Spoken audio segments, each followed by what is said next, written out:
perhaps the most groundbreaking, the most I'll say that again. Okay, bringing you our first theory, which is perhaps, oh, God's sake, I can't say this. Hello, everyone, and welcome to the 5th installment of the Co-Conspirators podcast. In charge of hosting duties this week is me, Callum, and as usual, I'm joined by my co-hosts Luke. Hi, everyone. And John. Hello there. Today, we will be attempting to uncover some of the secrets surrounding one of the world's most famous families, the Windsors, more commonly known as the British royal family. I'll have you know, my theory does not just delve into the Windsors, young man. We're looking at Tudors and everything, mate. Well, as of recent history then referred to them as Windsors, but of course the blanket term of the British royal family should cover your Tudor time period. Thank you. So, before we get started on the conspiracies, do you guys have any strong feelings about the monarchy? Any royalists or republicans amongst us?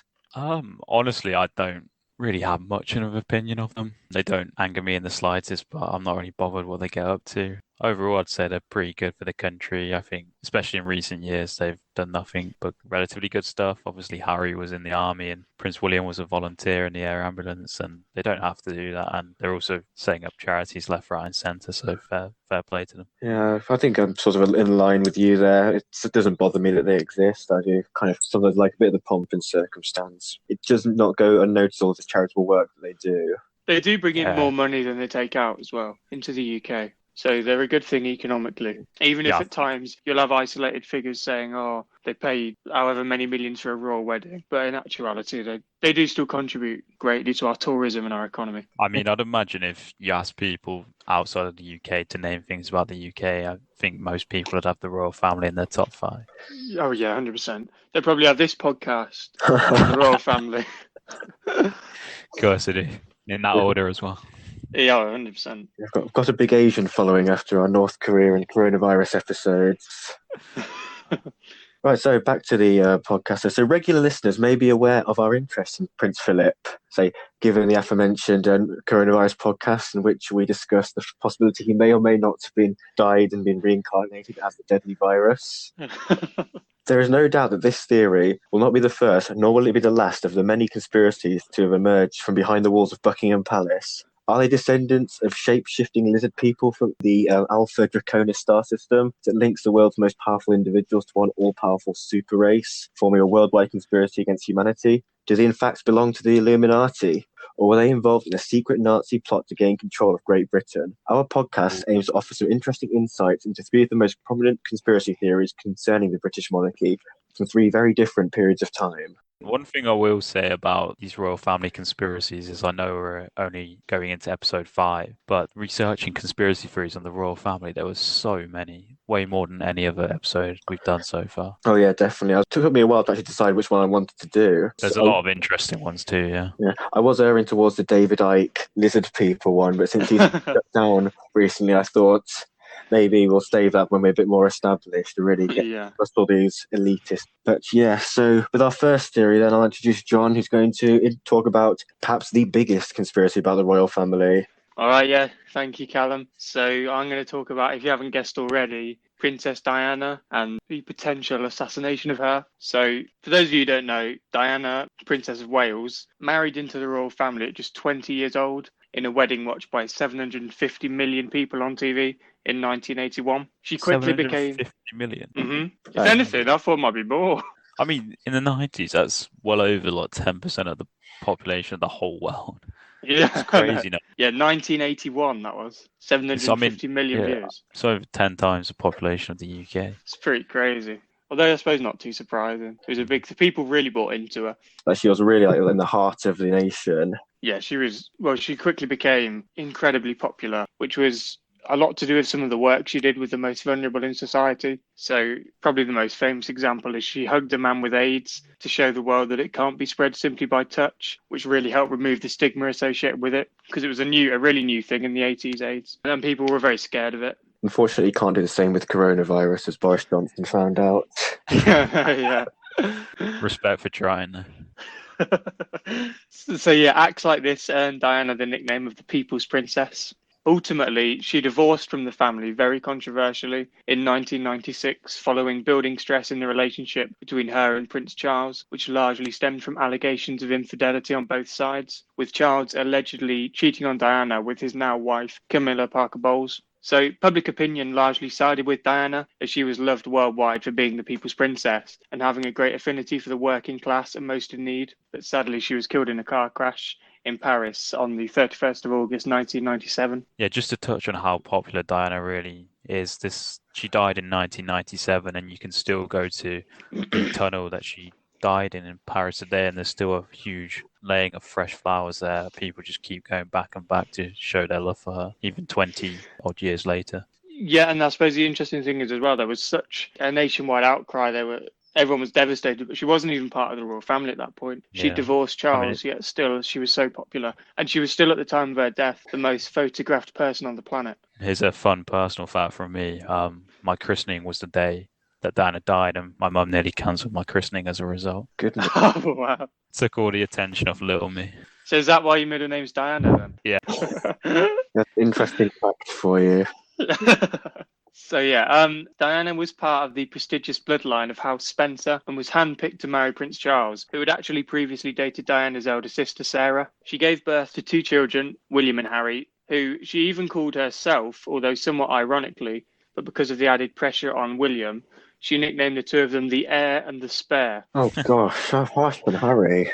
I know. I think Harry was a bit more of her favourite, partly because he was kind of shunned by everyone else within the royal family, because in essence he wasn't really needed. They already had their heir to the throne. Now look how that's turned out now, eh? Which will be touching on Yeah, later. even more so. Shortly after giving birth to the 2 children, Diana claimed that Charles dropped any pretenses of love and continued his affair with now wife Camilla Parker Bowles. This led her to believe she was only married for her blood and so that she could bear children, most notably the future King Prince William. Diana herself was rumoured to be having an affair with her security guard, Barry Manakee, who died somewhat suspiciously in a motorcycle crash. A close friend of Diana said that Diana was told of his death by Charles, who said with a smirk, "Shame about poor Barry." Cool, blimey. That is suspicious, to be fair. I know, yeah. She didn't know it at that point either that he died. Yeah. That was how she found out. I don't know if it's this guy, but I remember there were rumours that Harry looks very much alike to one of the love interests in Diana's life. That is not this guy, but I've shown some pictures, Callum, of this, and if anyone else wants to look him up, there's a guy called James Hewitt. The main thing is just the ginger hair. There are still sort of certain similarities in the face structure as well. You'd think you wouldn't be surprised if the revelation was able to come out that they weren't Charles's children. So I think that would be prime suspect number 1 is Mr. Hewitt. Well, certainly if you look, William does look like Charles when you kind of see him face to face, but Harry looks nothing like either of them. So as tensions between Charles and Diana increased, Diana wrote in her autobiography called Diana, Her True Story in Her Own Words, that she thought Charles was going to have her killed, possibly by car accident. And in a letter to Buckingham Palace butler Paul Burrell, she wrote, "My life is the most dangerous. My husband is planning an accident in my car, brake failure or serious head injury." I mean, I don't know about you, but that's a bit suspicious to me. That sounds very suspicious. I wouldn't want to know what's going through, say, her head, because that's some seriously dark stuff to be writing down about your, say, ex-husband. I think you're reading too much in it, to be honest. I don't know how you've drawn that conclusion.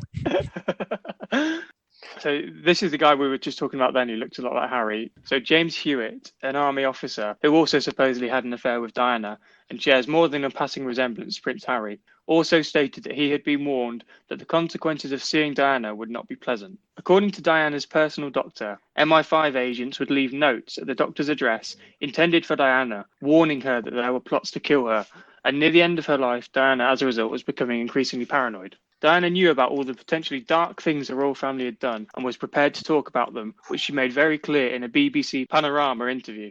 The royal family's popularity was at an all-time low because of the divorce between Diana and Charles and the fact that public opinion was actually firmly siding with Diana, both before and after her death. According to the controversial Panorama interview, Diana suffered severe depression during her time in the royal family, including bulimia and self-harm, which the royal family thought represented them in a very poor light, and such behaviour was considered to not be that of a princess and potentially even future queen. I remember, watching a documentary about the royal family, detailing some of Diana's behaviour leading up to the wedding, and she was very up and down, and has some health concerns. I seem to remember she basically just snapped at the media a few times she literally had no privacy at all, and her whole personal life was just invaded non-stop. And there's a couple of times where she just didn't manage to keep it together. I mean, yeah, it would drive anyone mad. Yeah, who can blame her? She said in the same interview that basically she was talking to like a little child at some event. I can't remember what it was. And the child was nervous and stumbling over his words. And Diana said as a joke to ease his nerves, "Oh, don't worry, I'm as thick as two planks anyway." And that got put all over the tabloids saying, "Oh, Diana's got a low IQ and all this stuff, taken totally out of context." And she just said stuff like that. It's ruining my life.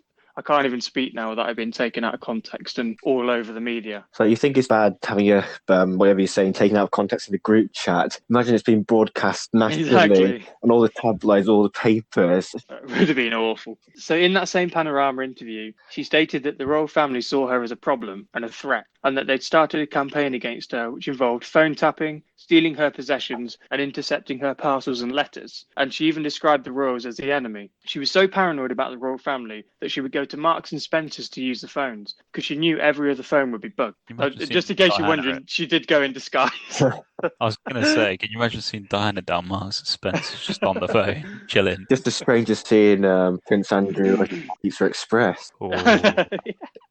So yeah, this BBC Panorama interview is actually really interesting. I watched it in preparation for this. She seems very on edge, and she does let slip quite a few things for a proper BBC interview in a palace. You really think she wouldn't, but she seemed almost on a mission to try and expose a few things, say a few things about the royal family, and it wasn't long after that she died. Near the end of her life, Diana was increasingly becoming involved in politics and rattling more than a few cages on the way. She criticised her own government and their policies, and there were many in high places who resented her increasing involvement with politics combined with her extreme popularity, a dangerous mix in the eyes of the establishment. She was also viewed as a loose cannon and was in a position, should she wish, to reveal some of the dark secrets of the royal family. All of this, along with her relationship with Dodi Fayed, son of Mohammed Al Fayed, the former owner of Harrods and Fulham FC, probably sealed her fate.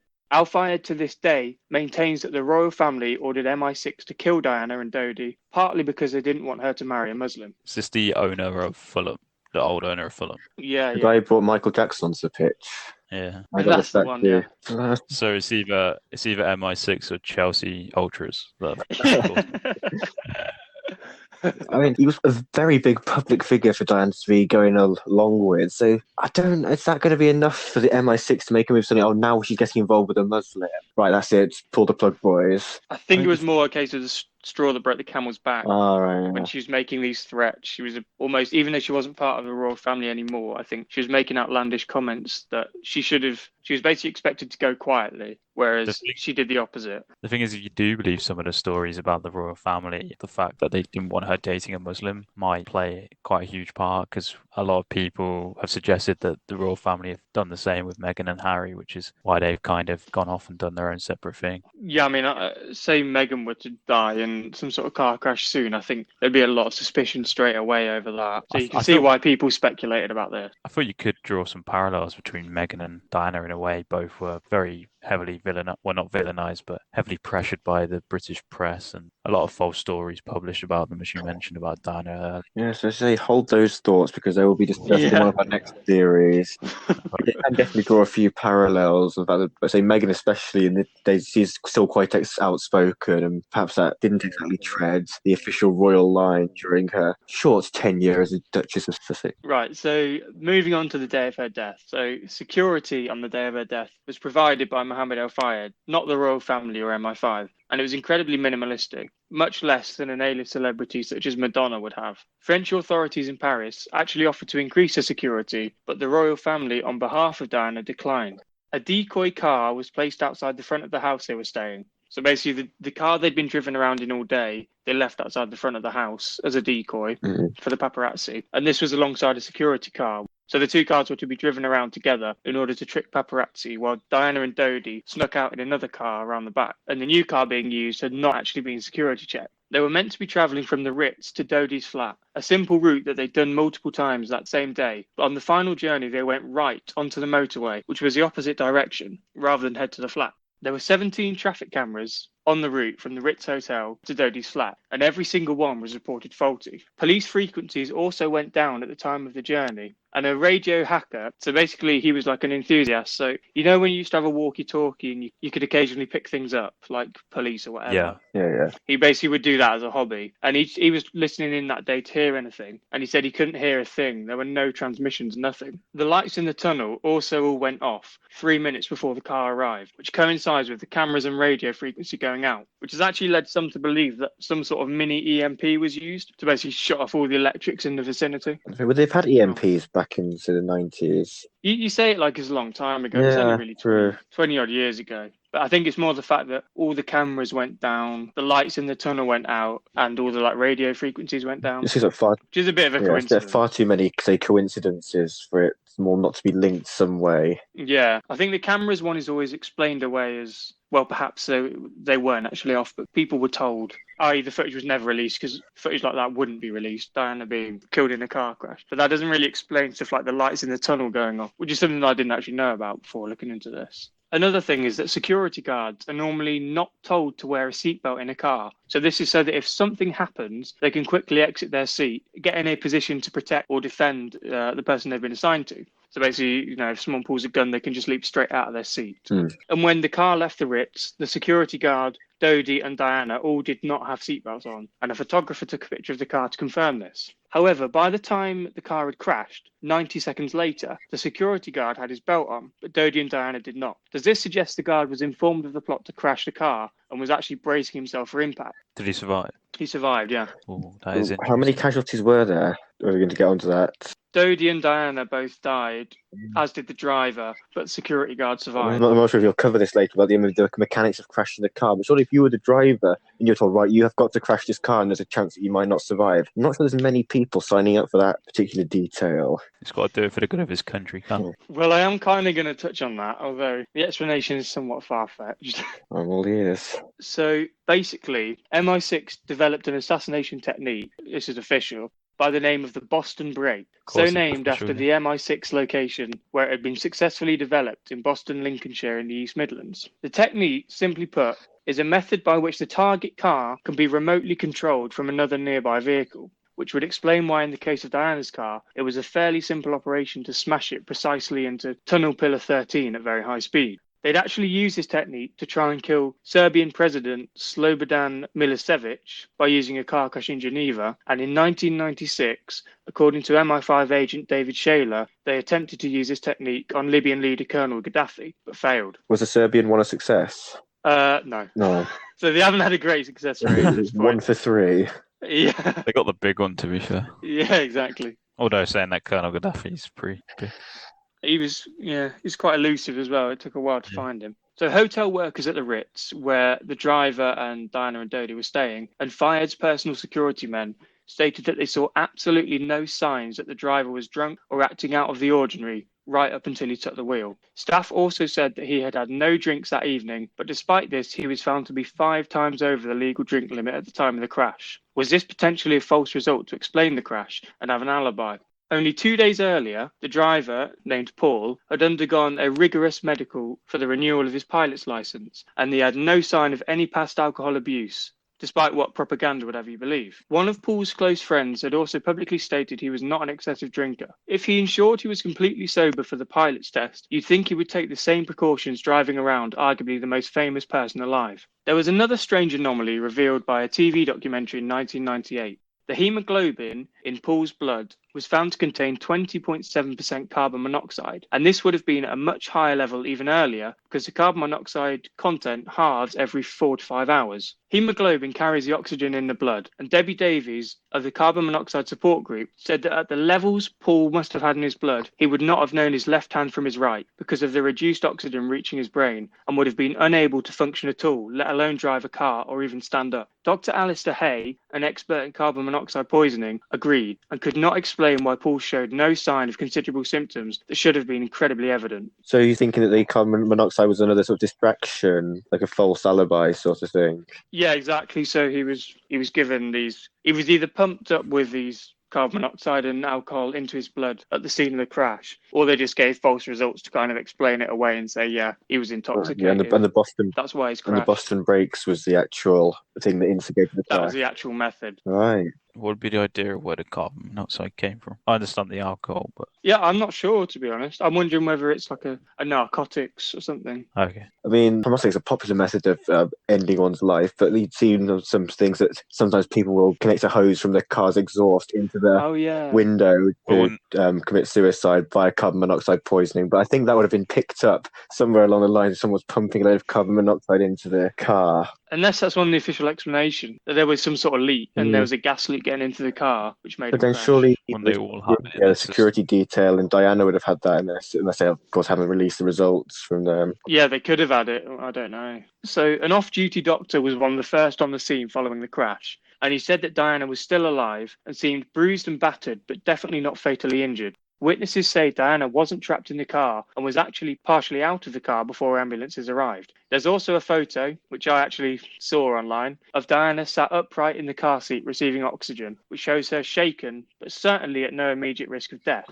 People in Paris that day also report seeing on the live news that night a video of Diana walking into the ambulance, and they remember thinking she's had a lucky escape, so was shocked to wake up and find out she'd passed away. Police, however, say she was seriously delayed getting to hospital because they couldn't get her out of the car safely because she was trapped inside. It took over 2 hours to get her to the hospital, which was just 4 kilometres away. Bearing in mind it was the middle of the night, 23 past 12 at the time of the crash, the road should have been quiet. The ambulance was also parked 600 metres away from the hospital for 20 minutes before finally arriving where she was dead on arrival. According to the autopsy, she died 20 minutes after the collision, but this seems to counter eyewitness and news reports. Was this to ensure she was actually dead, having survived the crash? A final point to end on is, interestingly, the Pont de l'Alma tunnel, excuse me if I butchered that pronunciation, actually translates as passing of the moon goddess. And Diana is the name of the moon goddess worshipped in Rome and Greece. Is this a coincidence, or is this some sort of ritual that she died in such a specific place? I think it's a classic case of the architects of her death just wanting to flaunt it to everyone in the public in some way or another. It's like a little Easter egg for everyone to find. Yeah, exactly. It's a very strange That's one of the most coincidence, cruel twists of fate. Yeah, exactly. So yeah, that's the end of my little theory. What do you guys? Just following up on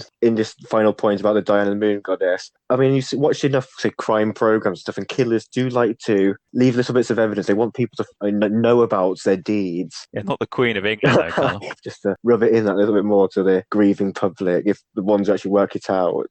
Well, I know there's a lot of people who believe that. I didn't want to delve into this kind of stuff because it's very far-fetched, but there's a lot of people in the conspiracist kind of world who believe in this kind of satanic rituals and stuff that the elites like to carry out. So I think it's possibly linked to that, if you wanted to find a reason, that there was some sort of ritualistic sacrifice. I didn't want to delve too deep into that stuff. There's also something that I read earlier. Apparently, one of the theories about the royal family is that Prince Charles draws his power from the moon. They've asked another. Well, there you go, moon goddess. Exactly, it's Charles who orchestrated it. He was the one who's like, right, we need to get rid of her now. I'm sick of her.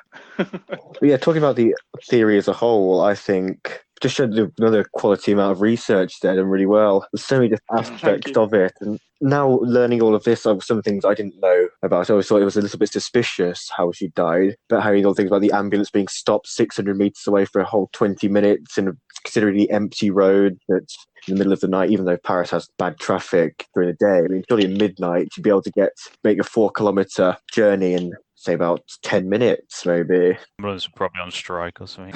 But there's just so many things that don't add up, like maybe the false flagging of the alcohol content in the blood, carbon monoxide, don't know mechanics how they could either get increased carbon monoxide into the driver's blood, and why maybe, say, if it wasn't a genuine leak, why the other members of the car weren't affected. Is probably the most well-known conspiracy in the United Kingdom, and also arguably one of the most believed conspiracies in the United Kingdom. I think people outside the UK would probably be shocked to know how many people actually really do believe this, just because Diana was so loved and people just so distraught by her death that they just couldn't believe it. And obviously what she came out and said in these interviews is absolutely crazy, and then, next minute before she can say anything more, release any more secrets, maybe she's gone.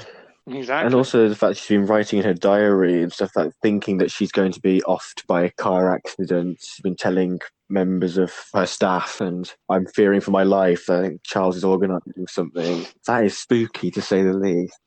Well, apparently there was some MI5 agents who were very much pro-Diana, who heard of these kind of plots. So they were trying to warn her. But I mean, it's a difficult thing. If the royal family want to kill you, even if you know about it, it's quite difficult to avoid. One thing I will ask about this is how much do you think the media would ever be able to cover something like this? Because I feel like in the media it's quite a touchy subject to criticize the royal family, even though the media in the UK is relatively free. I feel there's still the idea of, treason against the royal family if you say anything too bad, and a lot of them don't touch on any too controversial topics. Well, the media all went with a pro-royal family approach. They did get panned somewhat when they didn't raise the flag to acknowledge that she died. The royal family never did that. Well, they did it, but that was because there was such outcry that they didn't. They did it a few days late. But the media widely just went with the official story. They never really delved into proper conspiracies, other than in the BBC interview. But that was all before she died anyway. So they couldn't really cut it out because nothing had happened yet. Yeah, I suppose this was not pre-internet conspiracy era, but just as the internet was sort of starting to really take hold. That's when most conspiracy theories start to emerge. So you wouldn't really find mainstream newspapers throwing up just a wall of information about different timings and different events and all the possible evidence that links the MI6 to this potential killing. Say that, Callum, but my conspiracy was doing the rounds in 1910s. It was all over Twitter. Ye old ages.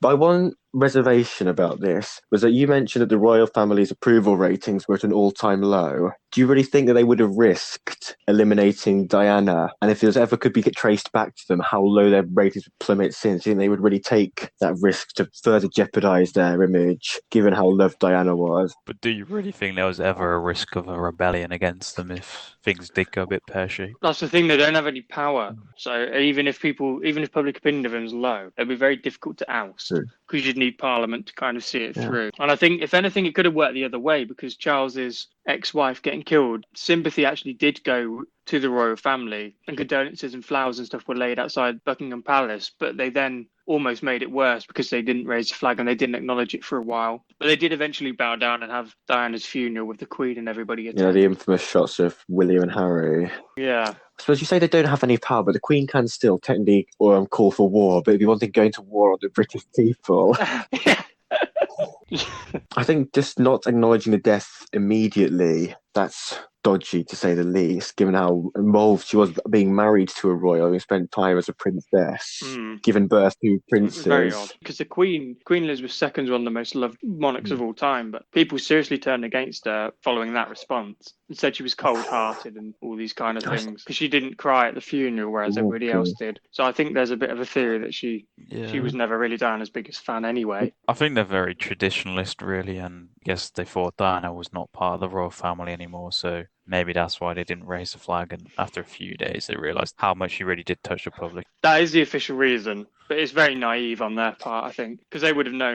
Arguably most famous person in the world, she was statistically the most photographed. Everyone loved her. People's princess. Okay, she wasn't a royal anymore, but I think it wouldn't have been too much to ask to pay respects, especially on the day when the whole country was in mourning. Yeah, right. So if we just give some ratings then, I'm going to start off, I think, with my believability. I'm going to go for a high one. It will probably the highest believability I've given so far. Given all the evidence that has been presented, I want to give this one a 7 on believability, which is very high as Co-Conspirators podcast. Very nice. You think of all the things leading up to it. Diana mentioned writing in her diary, thinking she's going to be killed by car crash specifically.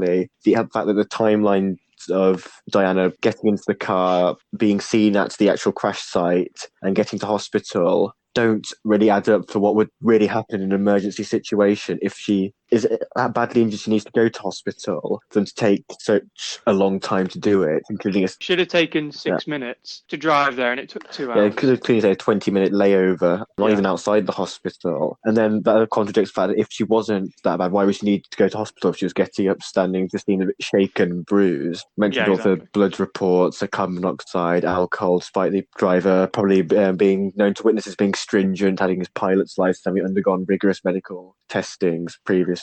So yeah, I do think that it's got a lot of believability to it. And you wouldn't want, as much as it pains you to say, you wouldn't put it past the royal family, knowing how, say, elitist, how secretive they can be at times, how much of a very tight-knit community is. If someone's going against, say, the family line, you don't want to say it, but there's something in the back of your mind thinking, They could, like she was making a bit too much noise, and especially how loved Diana was and her ability to sway public opinion. And I think so. With all that being said, as well, it's just a brilliant conspiracy theory from start to finish. It's like 9.5 from me. Oh, wow. Yeah, Thank you very much. It truly is a great British conspiracy. It's, as I mentioned, the most well-known conspiracy in Britain. Isn't that hosted by Mel and Sue? Yeah, it's featuring one of the most famous British women of all time, loved by so many, so popular, and then, a sudden tragic death after everything she said. So for a conspiracy as a whole, I'm going to go very high as well. I'm going to go for a 9 out of 10. In terms of believability, it really does make you think something's definitely up.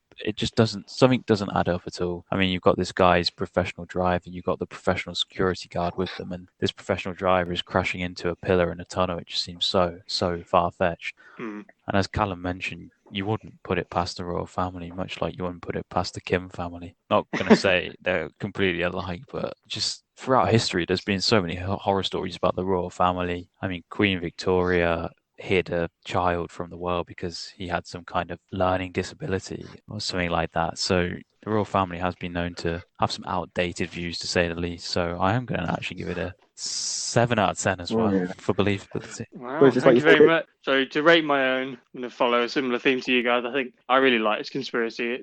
It's got legs for a few reasons. It's one of the most famous of all time because it revolves around one of the most famous events of all time. So I think as an overall conspiracy, I'm going to go with a 9 as well. In terms of believability, yeah, it really does seem quite believable with some aspects. I think the most compelling for me was seeing her handwritten note to her butler saying about she thinks Charles is going to try and kill her by car accident. And then also seeing the picture of her sat upright in the car after the crash. And she really does look fine. There's no obvious injuries other than she's on an oxygen mask, but she's sat up. She's not lying down or anything. And the fact that the news reports in France allegedly showing video of her walking to the ambulance and basically reporting that she's had a lucky escape, but she'll be fine. And then to find out she died. It all makes it compelling to me. So I think believably, I'm going to go 7.5, I think. Oh, there we have it then. Easily the strongest, the most believable conspiracy we've had on the podcast to date. And what better one than the great British conspiracy of Diana's death. Following on from the theme of Diana, we've got another estranged royal, or royals in this case, of Meghan and Harry. Right, I'm going to introduce this next conspiracy by posing the question, what springs to mind when I mention the word Megxit? God save the Meghan Markle's gracious Queen. Alleged forcing of Harry to resign from royal duties. Take a back seat. Yep, hit the nail on the head there. Well, dear royal Meghan or ex-royal Meghan Markle, potential troublemaker, homewrecker, delight, had all sorts of labels thrown at her in a quest for ultimate public approval. So before the pandemic began dominating the headlines, Megxit was one of the main talking points, especially in the tabloid press, detailing her, and at the time Prince Harry's very public split from performing royal duties as part of the British monarchy. Are you going to suggest that Meghan Markle's died coronavirus? I think by every episode we've had a mention of coronavirus being created by someone with some power or influence. Or maybe he'll say that one for conspiracy.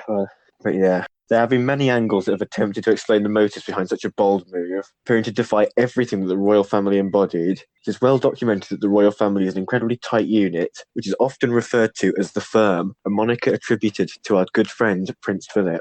And Millwall. Strong parallels between Millwall and the royal family. They're both like lions. Oh, good point.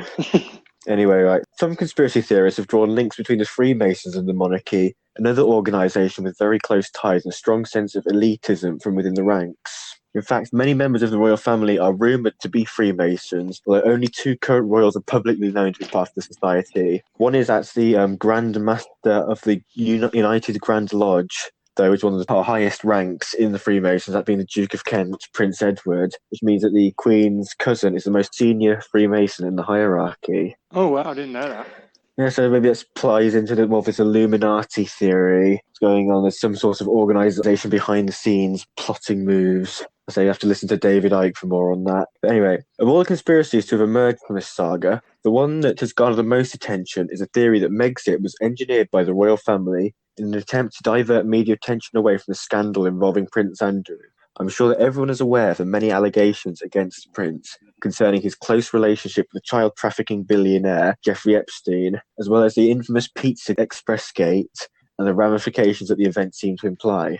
Andrew's close friendship with Epstein had been previously criticised as early as 2011, but really began to hit the public eye following Epstein's imprisonment after being exposed as a kingpin of a major sex trafficking organisation that had the potential to implicate numerous senior figures in the world of politics and celebrity with his infamous Little Black Book. That black book, the amount of names that are in that It's is worrying. astounding. It's not just names though, it's like flights, it's hotels, all the logistics of this massive ring. Also, It's very worrying indeed. It's just you'd like to hope that one person would. I mean, I don't know how they decide who to ask about that. I don't know how Epstein just goes, "Oh yeah, I'm gonna get Prince Andrew involved in this," but you'd like to hope that one person just gets asked and it's just like, "No, that's disgusting," and somehow gets it out. Well, it does happen. You've had people try and kind of lift the lid on these things in the past, but they just get shut down and called idiots. Yeah. I mean, people were saying these things about Jimmy Savile for decades, and nothing ever came to light until he was dead. So I'm not too surprised that nothing ever came about.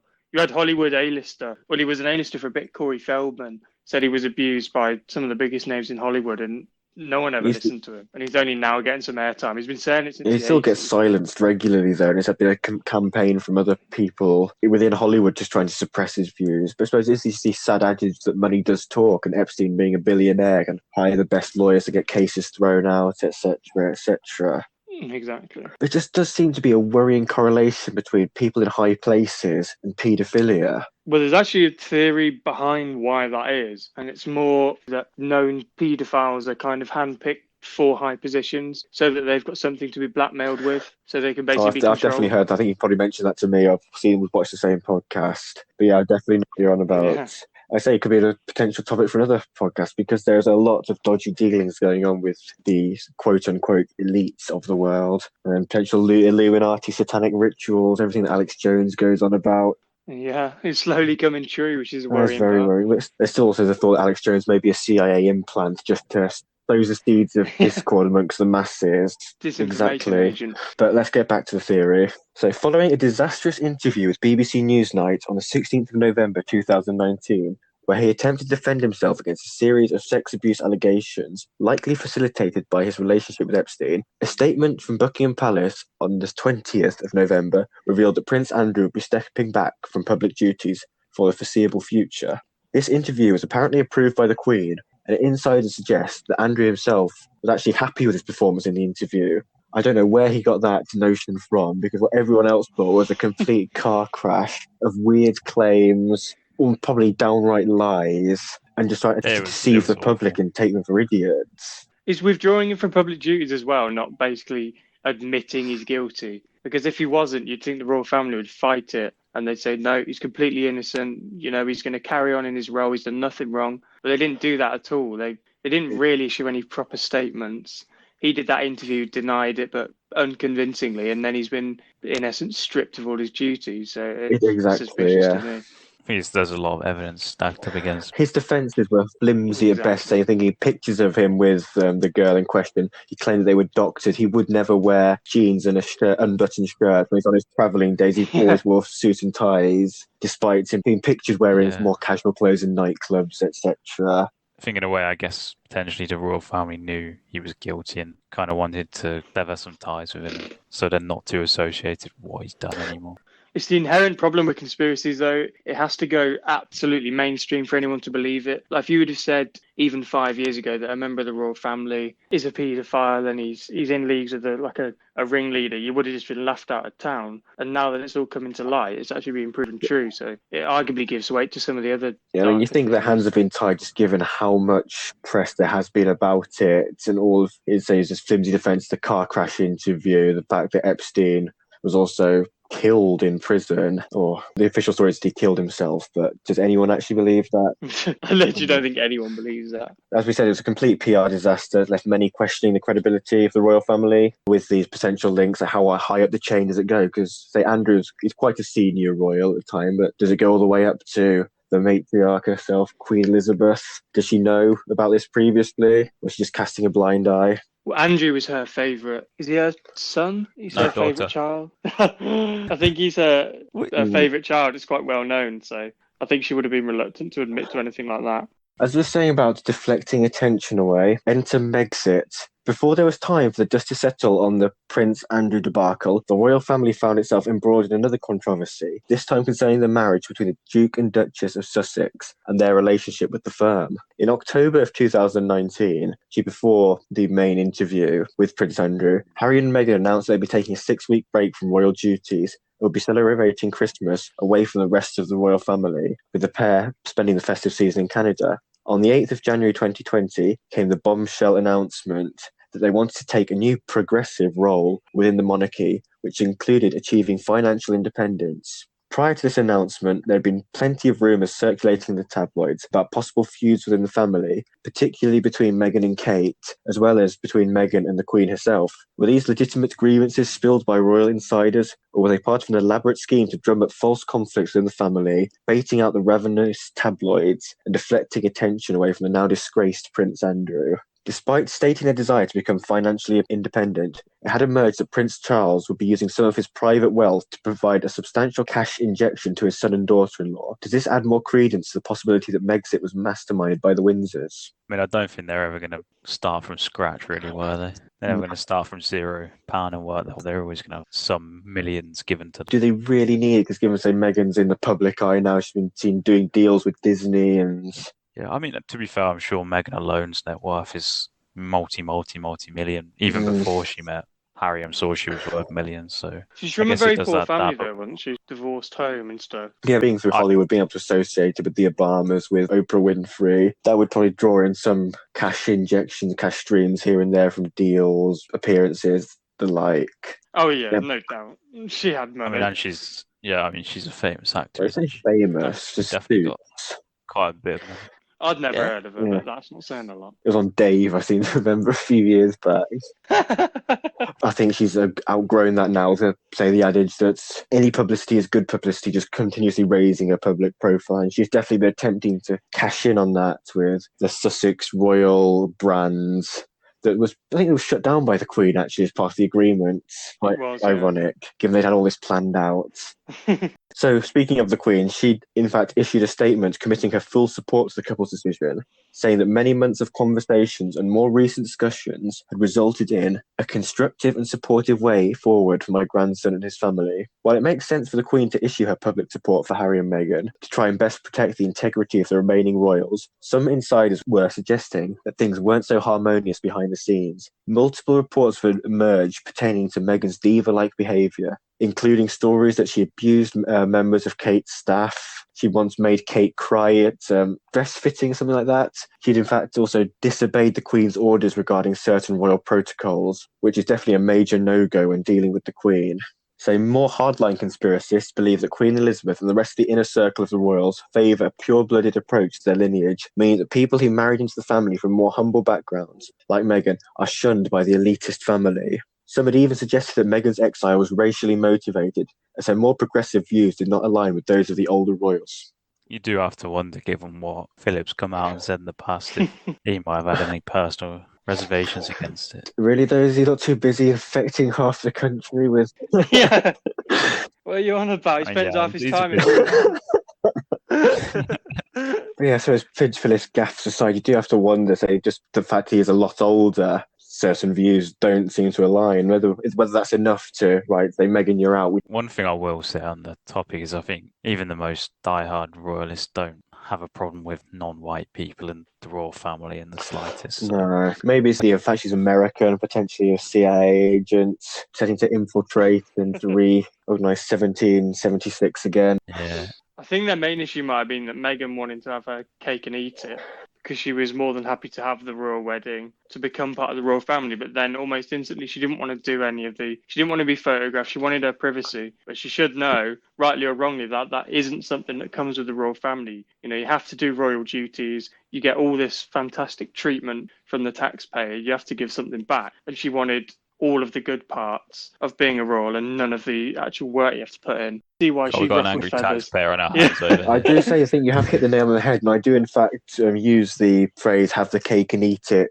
in reference to this. My apologies. Yeah, but no apology necessary. I think it's just basically summing up my thoughts on the matter, because there are just reports of the way she's been handling, say, something like that's quite important to the royals, the way they organise baby photos and also wedding pictures. They're always very formal. There's always a presentation outside the hospital, and Meghan opted for none of that. Yeah, I feel like the royal family are Yeah. very traditionalist. If you join them, you have to adapt in a big way that might seem very stupid to you personally. And I guess if you're from a more upper class, wealthy British family, you might also have some of that in your life. But if you come from maybe a more humble, even especially American background where it's so different way of life to here, you can imagine it's a very, very weird concept to come in and Mhm. do all this stuff that you're required in the royal family. So she may have just spoken against it or just not bothered doing it because she thought it was all silly. Yeah. She would have known what she was getting into, though, surely. It's not just marrying a posh family. You're marrying a blooming realm. Yeah. You know there's going to be certain I ways of suppose- doing things. You know you've got to follow procedure. John, you can't help who you fall in love with.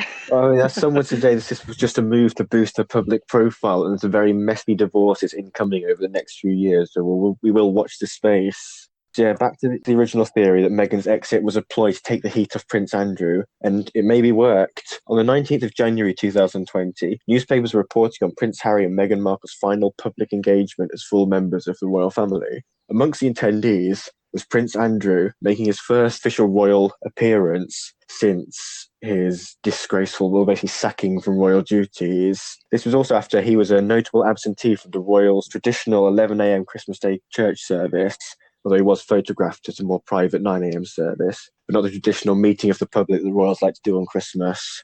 Don't want to empathise with them in the slightest, but you can't really blame the royals for saying, right, we don't want to be wheeling Prince Andrew out to meet the public because it'll be just carnage. I'd absolutely love them just wheeling. With special guests for you.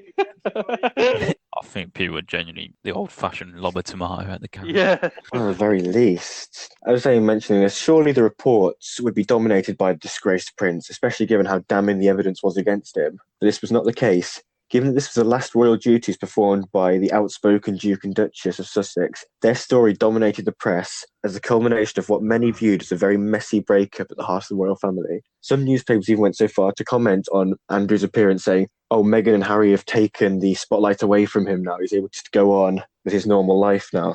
So does this suggest that mission was accomplished, that Andrew was successfully almost ushered back into the public slightly, with everyone having forgotten about his previous I mean, deeds? without doubt, if the whole Meghan and Harry debacle never happened, Prince Andrew would be way more on the forefront of everyone's minds, at the forefront of the media. So whether it was planned or not, it definitely played a huge part in kind of putting what Prince Andrew had done a bit to the side. So there's definitely some weight in this theory. Yeah, so it's just the timing of it seems almost too convenient, even though Sir Harry he's expressed his distaste, as well, the right word used, with the royal, or some of the aspects of the royal family, the royal disdain, yes, that's probably the better one. But yeah, the way, obviously, being his mother, what we touched on the first theory about how Diana was treated, and he's sort of alluded to going along the same lines with Meghan.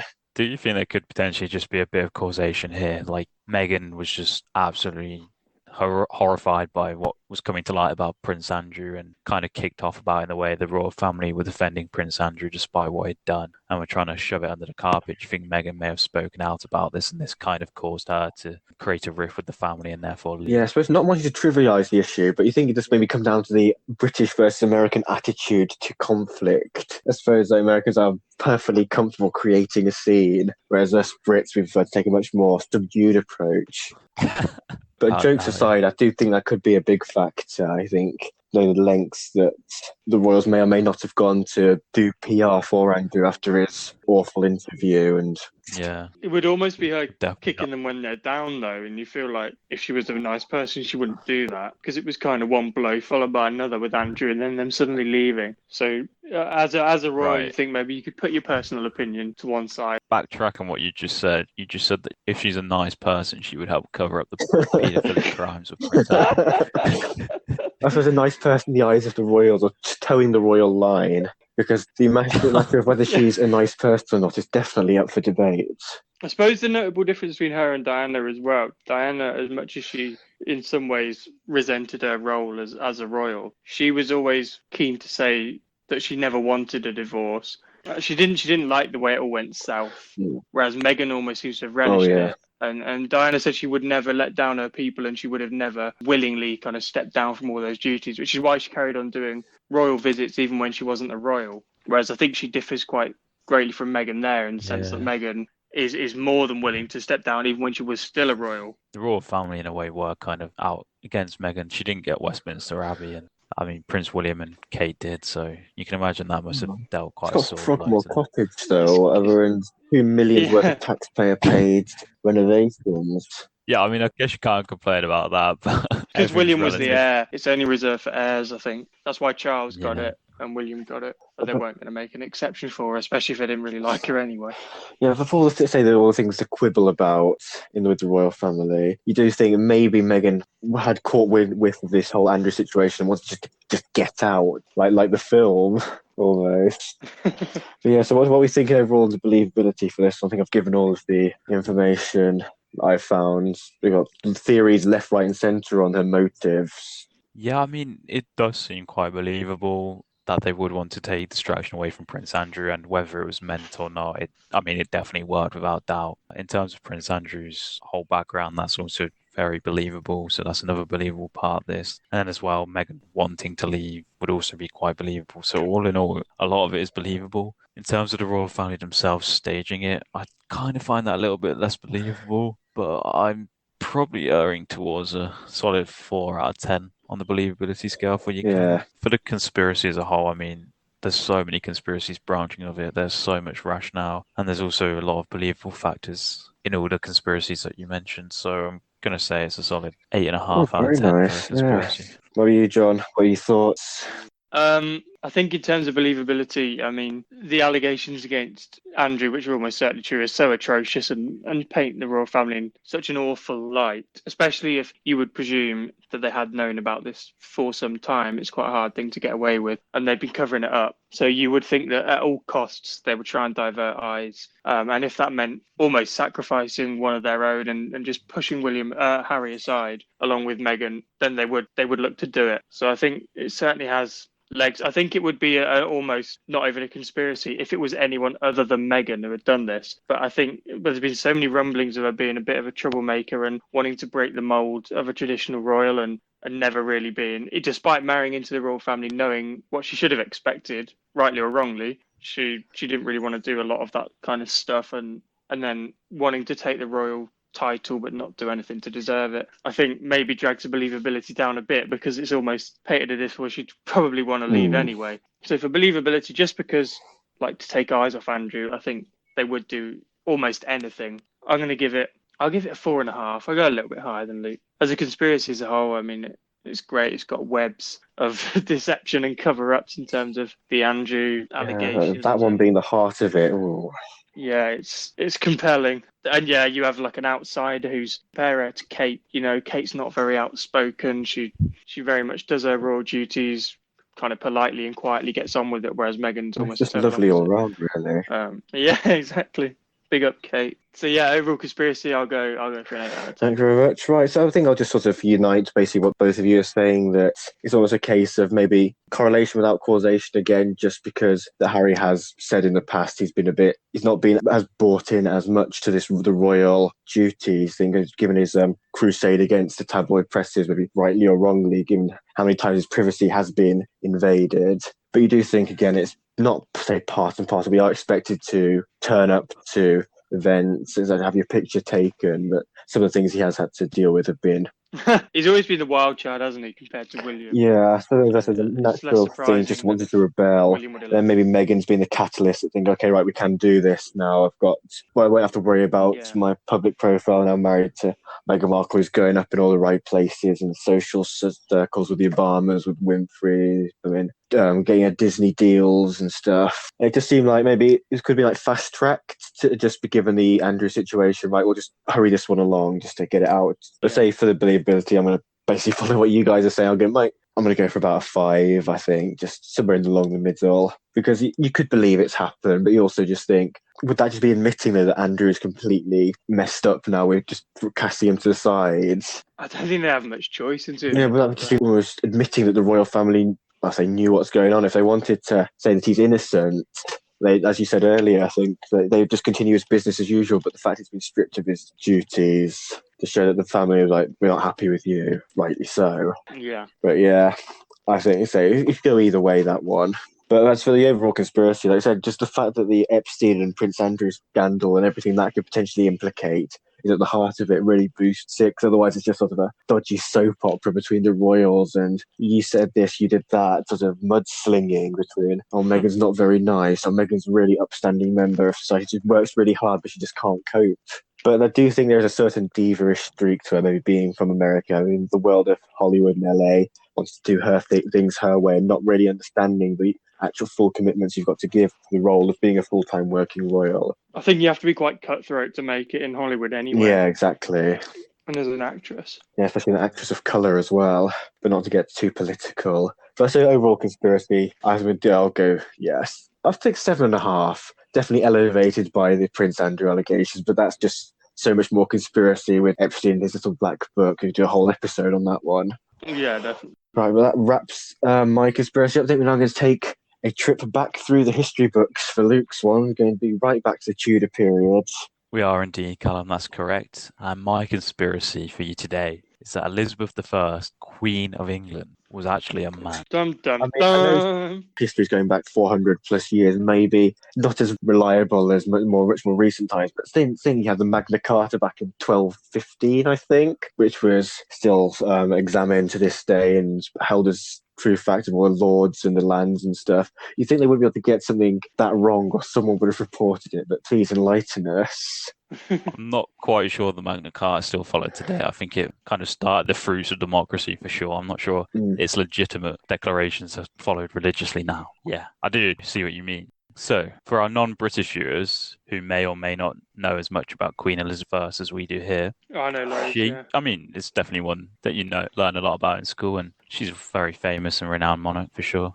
So yeah, she, or should I say he, was Queen or King of England from 1558 until 1603, so she is also one of the longest serving monarchs of all time, and she's one of the most adored and renowned monarchs of all time. She's the daughter of arguably the most well-known monarch, Henry VIII, and her mother was Anne Boleyn, who unfortunately met the fate of being beheaded at the hands of Henry VIII. She was one of 3 legitimate children of King Henry VIII, and as the only male heir, Edward became king and died young. She was eventually made monarch after a few intermediaries, including her sister, Bloody Mary. Can I just say, I don't really want to ruin the theory straight away, and I don't know if you're going to touch on this, but Henry VIII killed some of his wives and got rid of them because they couldn't deliver him a male heir. So it seems odd that he would finally get a male heir and then make her a woman. Well, John, you're going to have to carry on listening to my theory here. Okay, great. The theory is strongly suggesting that Queen Elizabeth was born a female. What? Stay tuned for the revelation of I how thought it will change. 20 was the year of gender dysphoria, not the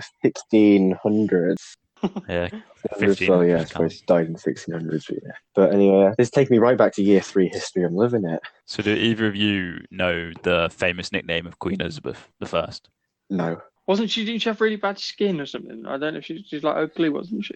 I don't know about her nickname though. I think she was considered to be quite ugly, yes, but she was famously called the Virgin Queen. I don't know if that rings any bells. Yeah, it does. Yeah. And I mean, she was called the Virgin Queen because she never married. And as we know at the time, the UK was a very religious country. The Church of England had just been formed by Henry VIII. And technically speaking, no sex was allowed outside marriage. Although her father didn't follow this, as well as many other married religious wealthy men, as Henry VIII actually fathered children with Elizabeth's auntie, Mary Boleyn. I mean, I guess Henry VIII was technically married when he had sex with Anne Boleyn's sister, just married to but it's still married. He instated his own church, though, so he was ahead of it, so he had free will to do as he pleased. So he do as I say, not as I do. Yeah, he could do whatever being the King of England and all. So could the reason that she was a Virgin Queen, could that be because she wanted to focus on running her beloved England? As she did actually state she was married to the Kingdom of England. Could it be because, as John mentioned, she was considered quite ugly? I will mention, despite this, she did have a lot of suitors who were desperate to marry her, as you can imagine being the king. I was going to say, I don't think it matters how ugly you are, you're queen. Exactly. Or more likely, was it because she was actually a man? So this theory was actually believed by none other than Bram Stoker. I don't know if you guys know who this is. Dracula. Exactly. He's a Dracula author, and he also wrote a famous book on the subject called famous imposters, in which he discussed his theory in great detail.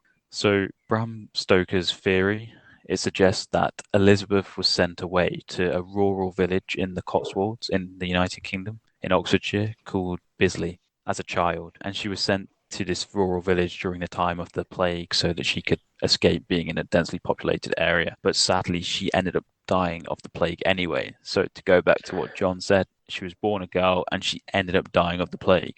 Oh.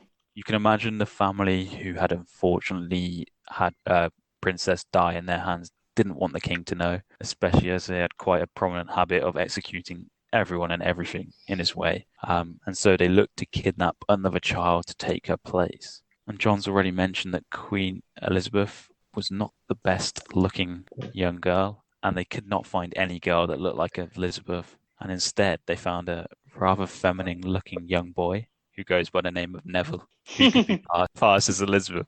I don't know why I found it so funny that he was called Neville. So how did Bram Stoker find out about this? So he actually visited the village Bisley where Elizabeth I was sent, and he saw that on May Day they celebrated by dressing up a male doll in girls' clothing. And this is a tradition that the local state they had carried on since Elizabeth's stay there. On top of They this, still do it now? I mean, I'd be interested to know, actually. It's a very small village. I didn't actually check this, but I mean, I think Stoker visited there in the very early 20th century. So it would be very interesting to know if they still do that today. But I mean, given it was in 1910, that's still a solid nearly 400 years after she stayed there, and this had been passed down by the local. Yeah. There was also supposedly a coffin in Bisley of a young girl who was wearing royal Tudor clothing. And this coffin was dug up after 300 years and quickly hidden away, which is what first of all made Stoker go to the village, and that's where he ended up seeing the male doll in the girl's clothing. That'd be pretty freaky. I suppose it's a bit back, say, 100 odd years ago, but still, just the thoughts of dolls and stuff like that just creep me out.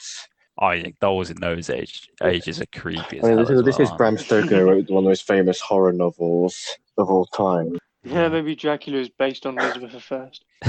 I mean, luckily Henry's desire for a male heir meant he cared little for his daughter, and so actually went quite a long period of times without seeing her, and he didn't really pay too much attention to her, so apparently didn't spot any abnormalities when he finally visited. Only the village of Bisley ever knew the truth, and this is why they passed it down and down the line, and they still know about it today, and they still celebrate it with this little doll thing. So if I was going to travel to Bisley and ask about Queen Elizabeth, they'd just all hand on heart tell me, yeah, she was a man. Oh yeah, everyone in Bisley knows, Colin. Everyone. Co-Conspirators wrote it. We've got to be very interested to go. There must be some kind of museum dedicated to Elizabeth there in some way or another. Whether it's pushing this theory or not, I really don't know. But I mean, I'd be interested to check out Bram Stoker's book on this because he's written a whole book on the subject. I mean, he was a renowned fiction writer rather than purely factual guy. So this is his first foray into dealing with the factual, and just a lot of his stories. Yeah, I mean, I don't know. He was obviously a very smart guy, and this definitely triggered his interest. And what he saw there, he strongly believed, and it convinced him that Prince Elizabeth. God, I'm going now. Queen Elizabeth was actually one of those ones that could be just too strange to make up. Though you think, even though you're an author, you've got a creative imagination. Why would you think that the Prince of, or the Queen of England, Queen to be of England, was actually a man who'd been kidnapped because the original person had died of the plague or something? Yeah, and I mean, to add a bit of weight to it, I mean, if you did have the Queen die in your hands, and I mean, the King hadn't seen her in a few months, or I'm not sure the time frame, maybe a couple of years, you would try and do anything to just get someone else in. Like, for example, if you pet sitting and you killed the parrot, you'd just go down the shop and buy another parrot. And I mean, it's also something that the village would keep hushed up, and I mean, something that would probably come more out of the village after the death of the King and the Queen. He's got a bit of a deep voice, that's all right, don't need to worry about that. It's all very nice. Your strong genes, Henry. See some of the women anyway. Yeah. I suppose in all seriousness, I think the village would definitely want to cover it up, otherwise there could be serious repercussions with that. Oh, for sure, yeah. And to add a bit more weight to this theory, the speech Elizabeth gave before her victory over the Spanish Armada does kind of create a bit of confusion. She said, "I know I have the body of a weak, feeble woman, but I have the heart and stomach of a king, and of a king of England too, and think foul scorn that Parma or Spain or any prince of Europe should dare to invade the borders of my realm. And obviously here she's referenced herself to a king on numerous occasions and saying that she has the body of a weak, feeble woman, but not actually saying that she is a weak, feeble woman. Because obviously men too can have bodies of weak, feeble women in a way. In the right And- column. And this is why Neville was picked, because he had quite a feminine look. I mean, I can see why she would make a speech like that. I suppose back in those days it was a bit less kind of progressive with attitudes towards men and women, Yeah. and maybe leading them into a war. People thought, oh, a woman leading us into war is a recipe think for that's an disaster. So maybe she's just reassuring her public. I hope the truth does come to light one day, because it would definitely be interesting to learn about the monarchs of England. You're just going King William, King Henry, King Neville, King Charles. And doesn't quite fit in and have the same ring to it. I think if he had have fired children, that would have just destroyed the royal bloodline, though. Just random Neville. So luckily she did end up as a virgin Yeah, queen. that's true. Well, maybe that was an order. But he couldn't have married a man anyway. He couldn't have had kids, could he? And he couldn't have publicly married a woman, so... Exactly, yeah. Additionally, look at portraits and documentation on Queen Elizabeth shows she often wore wigs because she had a terrible Ooh. receding hairline. Yeah, I have heard that, actually. She caked her face in makeup to cover her masculine face. Isn't that what killed her, allegedly? Lead Yeah, I think poisoning that from rings a bell. Just a pure amount of dodgy chemicals, Yeah, just because not knowing they were killing her slowly. Yeah. In those days, yeah, Maybelline wasn't really around, so kind of chucking stuff on your face. And she wore a lot of makeup. I mean, you can tell from the portraits themselves how white her skin is, how pale her skin is from the makeup. And she also noticeably wore a very high dress neckline. These kind of dresses were in fashion in those times, of course, but you never really saw her not in one. I know what this you're was- getting at here. This was to cover up her old Adam's apple. I suppose in those days, whatever the Queen would wear, that would be in fashion. Yeah. How often did she I mean- do, like, public speaking? I got genuinely no idea how much... They She they would have appear at banquets things and like stuff that all the in this time day as and age. Queen with all sorts of dignitaries, even back in that time. Yeah. Are there any recounts of her rousing, deep-voiced speeches, apart from the one you mentioned? Was there anything about the tone of her voice? I didn't really find anything on the tone of her voice, but I guess it's something that could quite easily be Yeah. manipulated. Could have just shouted I mean- Neville and see if she turns around. I mean, I'm not quite aware of what it was like in the 1500s, but can't imagine there was hundreds and hundreds of transgenders. So No. people probably just didn't assume it would be a thing. I'd imagine it was a very, very small amount of people, so Yeah. people just weren't aware that it was a thing. And to go to the opposite end of the high dress neckline, I've mentioned that she also wore long dresses, and you guys can work out for yourself. Well, why she the might less said about that, the better. loose fitting as well, of course. I mean, when you say she wore long dresses, how short would it have to be for that to be seen? You never know. I mean, I suppose there's all the little perverts, the peeking toms, who try and look up her dress if she's standing on stages or whatever. Yeah, try of the life. What would you do with that information? I don't know. Don't want to believe Out it. the Queen. No, I know. And on top of this, she was rumoured to be unable to bear children, whether that's because she was just unable or because she didn't have the female genitalia. She refused to ever see any doctors other than her own personal physicians, and she made it clear, very clear, there was to be no post-mortem of her body after death. Wow. What other reason could there be for this than she was actually a man? And I'm going to leave it up for you guys to discuss, because that's I think that's all more I than found enough. out about this one. I'm not saying you've completely convinced me, but you made quite a decent argument. A Yeah. lot more than I thought would be there when you first mentioned I'm doing that Queen Elizabeth was actually a man. When I saw this one, I thought it's just a total throwaway one, but there's quite a lot out there. There's a lot of research been done into it, and I mean, Bram Stoker himself has been convinced enough to put it to words. Yeah, so- but you say even the Bram Stoker stuff aside, some of the things whether say like not doing an autopsy on nobody, not being able to bear children, famously, the dress proportions, things like that. It all does sort of add like more pieces to the puzzle. Very strange puzzle. But you can also just understand the motivation for the family that may or may not have been responsible for the plague, but to have been in guardians of Elizabeth when she was a child and supposedly killed her. Like, just imagine the panic. You know, I mean, rush around imagine and poor nick a Neville kid. Like, you look when he sort got of picked, like, when he got picked, he too late now. probably thought this is like a one-day job, and he's ended up having to be Queen of England for 50 years of his life. I know. Yeah, he's been picked by the royals. Like, yes, I'm going to be king. I'm going to be king. Why are you putting a dress on me? Living his dream, living his Yeah, best you say he was life. quite Top feminine, so maybe he had a whale of a time. He must have pinched haven't himself every researched this, but I morning think just to it's a check which very, one was a very dream. rare situation where a monarch of England has not had a partner. And I mean, even though the Queen was rumored to be ugly, I mean, she could get any guy she wanted at all. So Yeah, I don't know. I was just going to say, it's really surprised me this one how potentially how believable it is. So I think my score might be slightly I'll higher than it take would a have 1, been to at be the start. honest. You told me just right off the going cold. What are you going to give this one? Which probably would have been a 1, but Cool. I'm going to go as high as a 5 for this one, just because you think it's almost too strange to make up, save for the minds, the creative mind of Bram Stoker, who was convinced enough to write a whole book about it. Then all of the things that came to light since, like the fact that with the potential receding hairline, though you don't know what health was like back in the days, but women having receding hairline, so much to wear a wig, being really powdered face.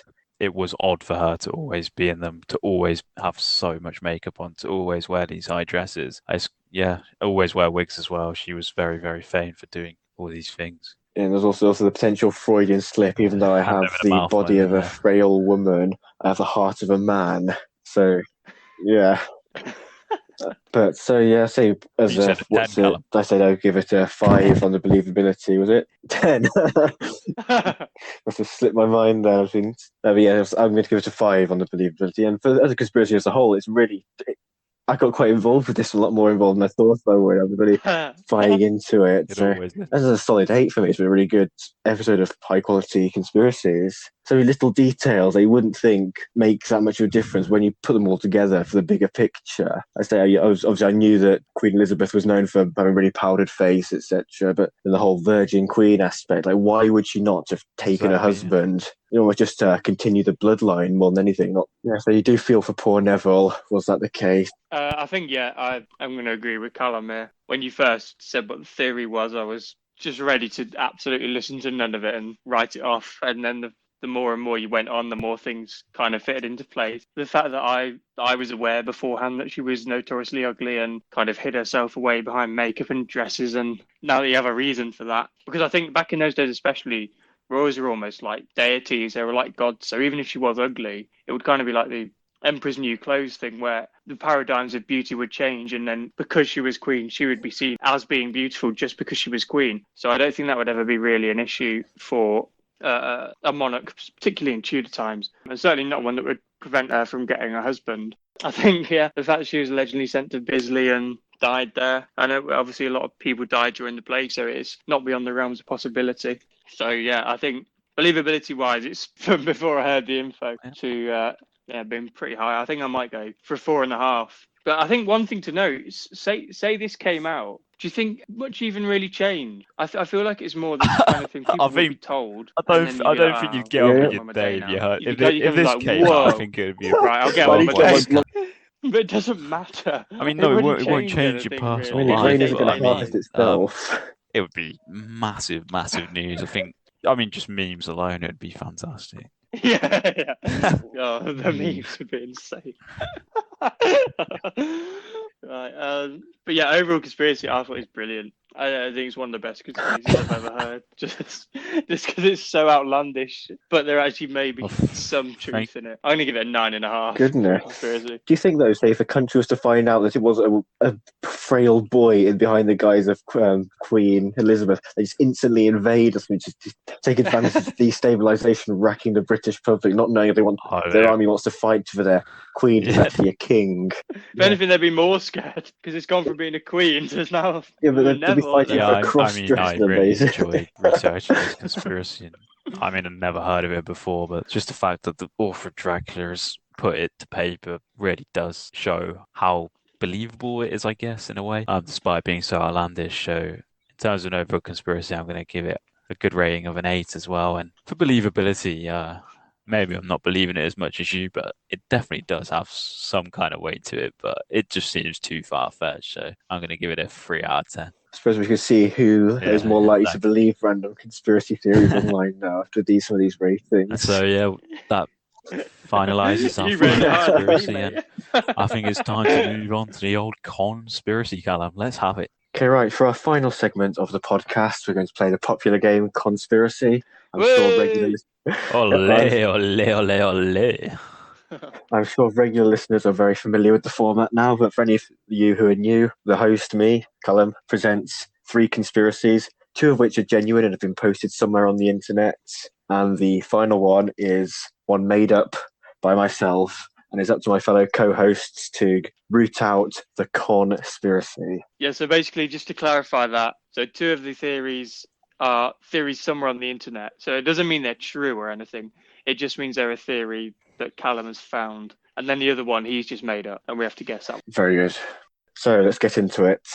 My first conspiracy is that royal social media teams manipulated the follower accounts of the Kensington Royal and Sussex Royal Instagram accounts to prevent the Sussex Royal account from surpassing the Kensington Royal account after being the fastest growing account to hit 1 million followers.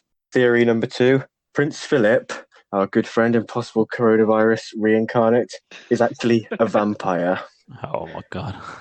That's good. There's got to be so many Prince Philip conspiracies. Sure, that one's out. Right. Theory number 3, Prince George, the Duke of Kent, and the brother of King George VI and Edward VIII, was murdered when he died in 1942. Do you have any background on that? Because I don't really know too much of the circumstances of his death. Yeah, me either. Well, so he was alleged to have died in a plane crash while serving in World War II. But for a bit of context about Prince George, he was a bit of a tearaway, caused lots of controversy during his lifetime, was known for his cocaine habits, affairs with men and women, and was the supporter of Hitler. So he's fighting against Hitler in World War II, even though he supported him. What a guy. Sounds like a mad lad. When you say murdered, do you mean by the royals? Or murdered by the royal. Was murdered in the war? Basically because the sole survivor of the plane that crashed signed an official secret act forbidding him from revealing any details about what occurred during the accident, quote-unquote accident. Wasn't he technically murdered by the Luftwaffe? You said he died as a pilot. It didn't say if it was a pilot or if it might have been a passenger in a plane. I mean, I don't know what you're thinking, John, but I think the Prince George one is just too obscure for Callum to make up. I'm not convinced Callum himself knew Edward and George's younger brother, Prince George, the Duke of Kent. Also, I'm assuming King George must have changed his name, right? Or surely 2 brothers, one called George. Surely King George must be his royal name. To be fair, they do have royal names, don't they? They don't always take their first name. So I remember they wanted to change Elizabeth's. They changed Elizabeth's surname. Actually, yeah, that's right. Well, they're rumored to want to. If Charles ever gets a throne, they're going to change. He won't be King Charles because it's an unlucky name. Because Charles I and Charles II were both were bad kings and obviously died. So. Yeah, it's rumoured. I think he'd be. I can't remember what the name was, but he takes one of his middle names as his real name. Oh yeah. So maybe it wasn't his real name. I just checked, and yeah, King George VI was Albert. Oh, right. Yeah. Okay. The first one again, I feel like because it's quite a modern one, Instagram. We all know the rivalry between, the so-called rivalry between the Sussex and the Cambridges. It wouldn't surprise me if that's conspiracies out there. And can you just remind us of the second? The second one was that Prince Philip is actually a vampire, based on the fact that he is distantly related to Vlad the Impaler, the Romanian prince who inspired Bram Stoker's Dracula. Bram Stoker, another shout out. Yeah. And also the disease porphyria is present amongst the royals, which is an iron deficiency disease, making the skin sensitive to sunlight.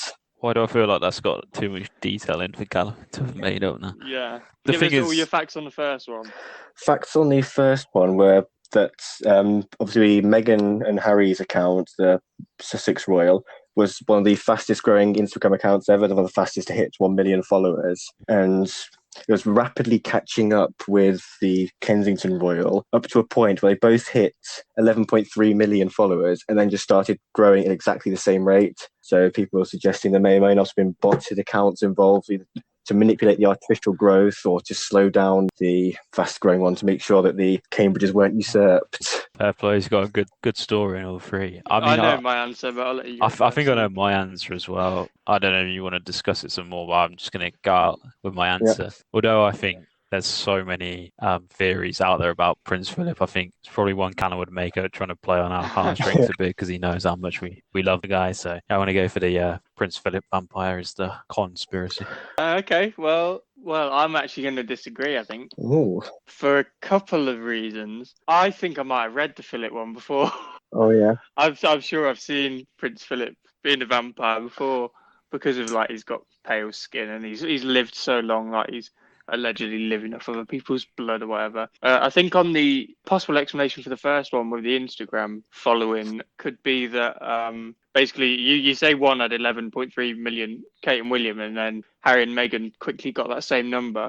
I'm wondering whether it's just the same people following it, because they're probably going to have, if you're following one on Instagram, you're probably going to follow the other. So as soon as all those people had followed that, it probably would tail off. When you think about the rivalry, though, some people that hate following one of the accounts and they're picking sides in the alleged feud. John, it doesn't matter what you think. If one person's for it, you... Yeah, that's true. Well, I'm going to go with the lie is the Instagram one. Right, so reveal the answers. Please, In a please. surprising turn of events, given how this started, it is actually a win for Conspiracy. I have fooled one of you. Oh, Hey. And you'll be surprised to know that John is the one who is wrong. I did make up Prince Philip being a vampire. that is what you like to hear. I could have sworn. Wait, I think where you might be getting confused is actually Prince Charles, who's a distant relative of Vlad the Impaler, not Philip. And obviously, Charles is like no relative to Philip, is he? Oh, no, hang on. It's the Queen's side, isn't Exactly. Well, it? You just Yeah, but played it's- yourself there. how? Because the Queen is related to Vlad the Impaler, not Prince Philip. Yeah, but Philip's Charles' dad. Yeah, but he's not blood related to Vlad the Impaler like Charles is. Because the Queen is blood related. Congratulations. Yeah, No, technically speaking, I think Prince Philip is related to the Queen anyway. Let's believe some other conspiracies about the royal to breeding. I mean, there's not a conspiracy, they're related. Yeah. Prince Philip is related to the Yeah, Queen. It's like, there's some like. oh, yeah, distant good cousins. point. But then again, there is also the conspiracy. There's a lot more heinous inbreeding going on along the royal bloodline. I was honestly not expecting to fool one of you there, given how poorly I initially explained the theory. I think Well, that's also what threw me onto it, though. I think you explained the Instagram one worse. I don't know if that was intentional. So that also led me down that path. yeah, so they were quite convoluted. I was just trying to basically a bit of disinformation here and there to try and keep each one. I'm not always get two with a lot of information. The third one I've made up, or just one sentence. I've got nothing to back it up. But yeah, I think we'll draw this podcast to a close now. It's been a very interesting one. I've learnt quite a lot, not just about the more modern conspiracies like Diana and Megxit, but also probably the biggest revelation that Queen Elizabeth may have been a man. What do you mean, mate? Great job defeating the Spanish Armada. Exactly. Before losing the following year. As Bertie will tell you. Butterfly effect and all. But yeah, well, I think with this one, we shall bid you all goodbye. Stay tuned for the next episode and keep challenging the status quo. Cheers for listening, guys. Bye.